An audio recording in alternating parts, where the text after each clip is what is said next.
मैं सवेर से लेकर शाम तक सफ़र पे ही रहता हूँ। अब मुल्को मुल्क सफ़र में हूँ, कभी शहरों शहर सफ़र में होता हूँ। तो जो बंदा सफ़र में होता है तो उसके तजर्बात भी सफ़र की वजह से फजूतर होते हैं। तो गाड़ियों के पीछे लिखे हुए जुमले जब हम पढ़ते हैं तो अजीब अजीब कैफियत उससे होती हैं। कुछ उदास कर देते हैं, कुछ दुखी कर देते हैं।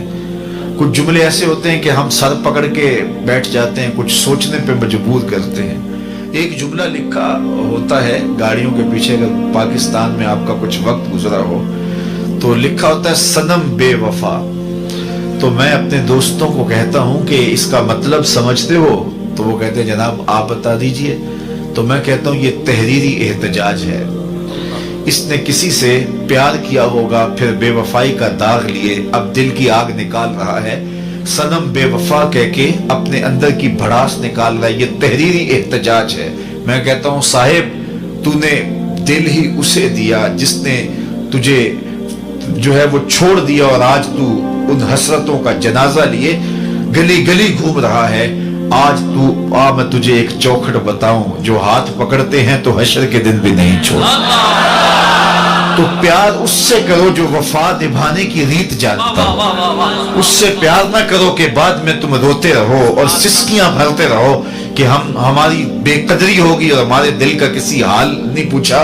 तो आओ उससे प्यार जोड़ो, उससे मोहब्बत का रब्त कायम करो जो हाथ पकड़ते हैं तो हशर की भीड़ में भी नहीं छोड़ते। उनसे ताल्लुक, उनसे मोहब्बत का रब्त, उनसे मोहब्बत का रिश्ता जोड़ो। अच्छा, फिर और बातें कि जो मोहब्बतें होती हैं वो गालिब ने कहा था ना, इश्क ने गालिब नकम्मा कर दिया वरना हम भी आदमी थे काम के।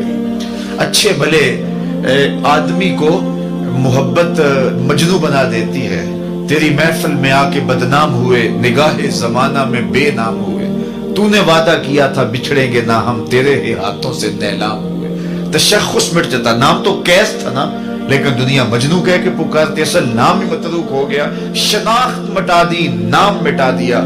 ये मोहब्बतें नकम्मा कर देती हैं, अच्छे भले इंसान को पागल कर देती हैं। लेकिन साहिबो जिस मोहब्बत का तज़किरा मैं छेड़ के बैठा हूँ ये नकम्मा नहीं करती, ये बिलाल हबशी को अर्श का राही बना देती है, ये जन्नत का मुसाफिर बना देती है, ये पस्तियों से उठा के औजे सरैया की बुलंदियों तक पहुंचा देती है। इसलिए इस मोहब्बत की बात करो जो बंदा नवाज हो, जो जर्रा नवाज हो, और जो पस्तियों से उठा करके बुलंदियों तक पहुंचाए। शहनशाहों के नाम मिट गए, उनके तस्करे बाकी ना रहे, लेकिन जिन्होंने हुजूर से ताल्लुक जोड़ा जमाना गुजर गया, उनके नाम की माला आज भी जमाना।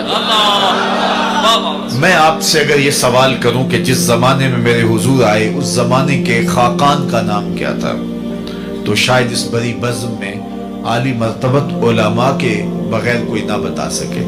अच्छा, मैं पूछूं कि उस दौर के कैसर का नाम क्या था, तो आप कहेंगे हमें क्या जरूरत है उसका नाम याद रखने की। चलो मैं कहूं कि उस दौर के किसरा का नाम क्या था। उस दौर की सुपर ताकत थी और उसका वो हुक्मरान था, कोई मामूली शख्स नहीं था। लेकिन बहुत सारे लोग होंगे जो जमाने के किसरा का नाम नहीं जानते होंगे। और अगर मैं इस मजलिस में मौजूद सबसे छोटी उम्र के बच्चे से पूछूं कि मेरे हुजूर के मुअज्जिन का नाम क्या था, तो वो सर उठा के हजरत बिलाल का नाम लेगा या नहीं लेगा। तो ये था इश्क जिसने पस्तियों से उठाया और बुलंदियों तक पहुंचा दिया। इकबाल भी बोला, इकबाल ये किसके इश्क का फैजाम है, रूमी फना हुआ हबशी को दवाम है। सल्तनत रूम का शहनशाह, उसका नाम भी बाकी नहीं है, और बिलाल के तस्करे आज भी मिंबर और मेहराबों में हो रहे हैं। तो मैं उस मोहब्बत की बात नहीं कर रहा जो अच्छे भले इंसान को नकम्मा कर देती है। मैं उस मोहब्बत की कहानी छेड़ रहा हूं जो पस्तियों से उठा के बुलंदियों तक पहुंचा।